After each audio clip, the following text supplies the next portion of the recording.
Praise the Lord. വേഗം വരുന്നവനായ നമ്മുടെ കർത്താവായ യേശുക്രിസ്തുവിൻ്റെ നാമത്തിൽ എൻ്റെ സ്നേഹവന്ദനങ്ങളെ ഞാൻ അറിയിക്കുന്നു. ജോഷുവയുടെ പുസ്തകം 3-ാം അധ്യായം 15-ാം വാക്യം.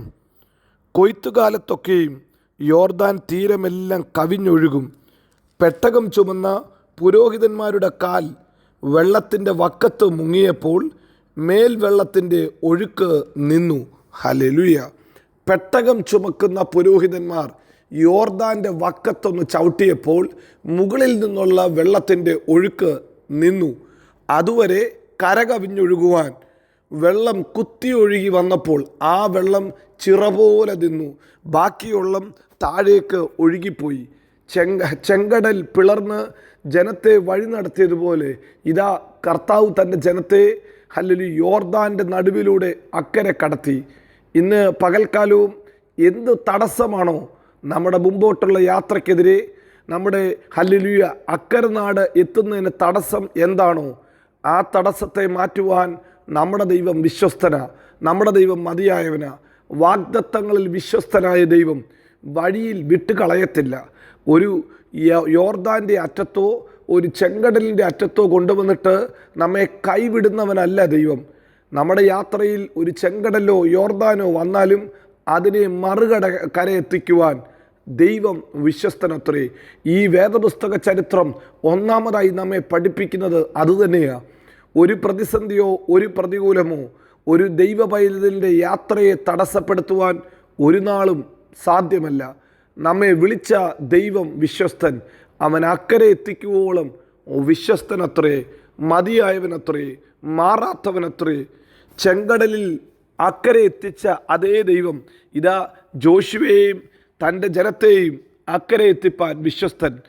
അതുകൊണ്ട് വേദപുസ്തകം പറയുന്നു, തോളിൽ പെട്ടകം ചുമന്ന പുരോഹിതന്മാർ, പെട്ടകം ചുമന്നുകൊണ്ടുവരുന്ന പുരോഹിതന്മാർ അവരുടെ കാല് വെള്ളത്തിൻ്റെ വക്കത്ത് വെച്ചപ്പോൾ, തോളിൽ പെട്ടകമുണ്ടോ നിന്റെ മുമ്പാകെ ചെങ്കടൽ പിളരും.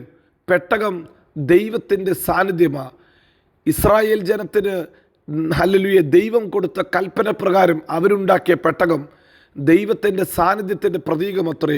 ദൈവം പറഞ്ഞ അളവിൽ പറഞ്ഞ ഹല്ലേലൂയ രൂപത്തിൽ അവർ പെട്ടകമുണ്ടാക്കി. ദൈവം പറഞ്ഞ വസ്തുക്കളെ അതിനകത്ത് വെച്ചു. കർത്താവിൻ്റെ കൽപ്പന അവർ പ്രമാണിച്ചു. ദൈവത്തിൻ്റെ കൽപ്പന പ്രകാരം അതിനെ തോളിൽ വഹിച്ചു. എന്നിട്ട് ഇതാ യോർദാൻ്റെ വക്കിൽ കാലുവെച്ചു. പ്രിയരെ, ഇന്ന് പകൽക്കാലവും ദൈവം എന്തു പറയുന്നോ അത് നിങ്ങൾ ചെയ്യുമോ? എങ്ങനെ, എന്ത് സംഭവിക്കും, അതിൻ്റെ പുറകിൽ എന്താ നടക്കുന്ന പ്രക്രിയ നിങ്ങൾ ചോദിക്കേണ്ട ആവശ്യമില്ല. നിങ്ങൾ കർത്താവ് പറഞ്ഞത് അനുസരിക്കുമെങ്കിൽ, കർത്താവിനെ അനുസരിക്കുന്ന ജനമാണോ നിൻ്റെ മുമ്പാകെ അവൻ അത്ഭുതങ്ങളെ ചെയ്യും. ദൈവത്തെ അനുസരിപ്പാൻ ഇന്ന് പകൽക്കാലവും ഈ വചനം കേൾക്കുന്ന നിങ്ങൾ തയ്യാറെങ്കിൽ നിശ്ചയമായി നിങ്ങളുടെ ജീവിതത്തിലും അസാധ്യമായി നിങ്ങൾക്ക് തോന്നുന്ന പലതിനെയും ദൈവം ചെയ്യും. ഒരുപക്ഷെ യോർദാൻ വിഭാഗിക്കുന്നത് ജനത്തിന് അസാധ്യമായി തോന്നിയെന്നിരിക്കാം. പക്ഷേ അനുസരിക്കുന്ന ദൈവജനത്തിൻ്റെ മുമ്പാകെ ദൈവം അത്ഭുതം ചെയ്യും. പരിശുദ്ധാത്മാവ് ഇന്ന് പകൽക്കാലം നമ്മളോട് പറയുന്ന മറ്റൊരു ദൂതും അതുതന്നെയാണ്. നിങ്ങൾ കർത്താവിനെ അനുസരിക്കുമോ? നിശ്ചയമായി നിങ്ങളുടെ മുമ്പാകെ അവൻ അത്ഭുതങ്ങളെ ചെയ്യും. നിങ്ങളുടെ മുമ്പാകെ യോർദാനെ അവൻ വിഭാഗിക്കും. ഹല്ലേലൂയ. തീർന്നില്ല. വേദപുസ്തകം പറയുന്നു, ഹല്ലേലൂയ, നിങ്ങൾ വിശ്വാസത്തോടുകൂടെ ചുവട് വെക്കണം.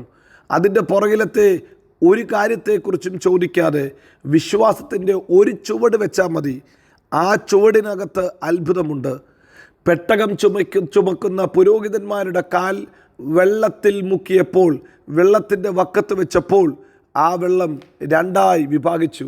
ഹല്ലേലൂയ. ഇന്ന് രാവിലെ പ്രിയരെ, നിങ്ങളുടെ ഒറ്റ സ്റ്റെപ്പ് മതി ജീവിതത്തിൻ്റെ അവസ്ഥകളെ മാറ്റാൻ. ഒരു ചുവട് അത് ജീവിതത്തിൻ്റെ സിറ്റുവേഷനുകളെ, സാഹചര്യങ്ങളെ മാറ്റി മറിക്കും. പ്രിയരെ, ഏറ്റവും വലിയ സന്തോഷത്തിൻ്റെ വാർത്ത, ഒരു കാലഘട്ടത്തിൽ ദൈവ സാന്നിധ്യം പെട്ടകത്തിനകത്ത്, സമാഗമന കൂടാരത്തിനകത്ത് വഹിച്ചപ്പോൾ ഇതാ പുതിയ നിയമത്തിൽ അപ്പസ്തോലനായ പൗലോസ് വിളിച്ചു പറയുന്നു, മഹത്വത്തിൻ്റെ പ്രത്യാശയെ ക്രിസ്തു നിങ്ങളുടെ ഉള്ളിൽ ഇരിക്കുന്നു. നിങ്ങളുടെ ഉള്ളിൽ മഹത്വത്തിൻ്റെ പ്രത്യാശ ക്രിസ്തു ഇരിക്കുന്നു. അങ്ങനെയെങ്കിൽ ഒരു കാലഘട്ടത്തിൽ പെട്ടകം തോളിൽ ചുമന്ന പുരോഹിതൻ്റെ കാൽ വക്കത്ത് വെച്ചപ്പോൾ അത്ഭുതം സംഭവിച്ചെങ്കിൽ പെട്ടകമല്ലല്ലോ സഹോദര സഹോദരി, ഉള്ളിൽ മഹത്വത്തിൻ്റെ പ്രത്യാശയായ ക്രിസ്തു നിങ്ങളുടെ ഉള്ളിൽ ഉണ്ട് എന്നൊരു ഉറപ്പോട് നിങ്ങൾ എവിടെ കാലുവെച്ചോ അവിടെ അത്ഭുതം സംഭവിക്കും. നിങ്ങൾ കാലുവെക്കുന്ന ഓഫീസിൽ അത്ഭുതം, നിങ്ങൾ കാലുവെക്കുന്ന വീട്ടിൽ അത്ഭുതം, നിങ്ങൾ കാലുവെക്കുന്ന വഴികളിൽ അത്ഭുതം. കാരണം നിങ്ങളുടെ ഉള്ളിൽ മഹത്വത്തിൻ്റെ പ്രത്യാശയെ ക്രിസ്തു ഇരിക്കുന്നു. വിശ്വാസത്തിൻ്റെ ഒരു ചുവട് നീ വെക്കാൻ തയ്യാറാണോ? ഇന്ന് രാവിലെ എന്നെ കേൾക്കുന്ന കർത്താവിൻ്റെ പ്രിയ പൈതല്, വിശ്വാസത്തിൻ്റെ നിൻ്റെ ഒറ്റ ചുവട് മതി. ഇതുവരെ നിന്നെ ഒഴുക്കിക്കളയുമെന്ന് പറഞ്ഞ, തടസ്സം നിൽക്കുന്നു എന്ന് പറയുന്ന ചിലതിൻ്റെ ഒഴുക്കിനെ ദൈവം നിർത്തും. ഇതുവരെ അസാധ്യമെന്ന് നീ ചിന്തിച്ച ചിലത് നിൻ്റെ മുമ്പാകെ സാധ്യമാക്കി തരും. ഇതുവരെ വാഗ്ദത്തത്തെ തടഞ്ഞു നിർത്തിയ ചിലതിനെ നീ ഹല്ലേലൂയ മാറ്റിക്കളഞ്ഞ് നിൻ്റെ വാഗ്ദത്തം നീ പ്രാപിക്കും. ഇതുവരെ വഴി തരത്തിൽ എന്ന് പറഞ്ഞ ഹല്ലേലൂയ കരകവിഞ്ഞൊഴുകിയ പ്രശ്നങ്ങൾക്ക് പരിഹാരമുണ്ടാക്കി പുത്തൻ വഴികളെ ദൈവം തുറക്കും.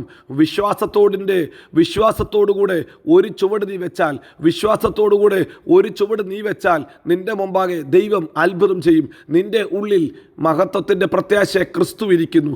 ക്രിസ്തു ഉള്ളിലിരിക്കുന്ന ദൈവത്തിൻ്റെ പ്രിയ പൈതലേ, അനുസരിക്കുന്ന നിനക്ക് ദൈവം സകലതും സാധ്യമാക്കി തരും.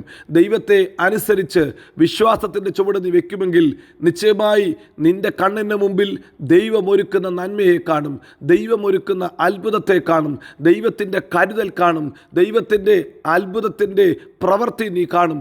നമ്മുടെ കർത്താവ് ഇന്നും വിശ്വസ്തൻ, മാറാത്ത ദൈവം. അവൻ നമ്മെ എല്ലായിടത്തും എല്ലായ്പ്പോഴും ക്രിസ്തയേശുവിൽ ജയോത്സവമാക്കി നടത്തും. God bless you. Amen. Amen.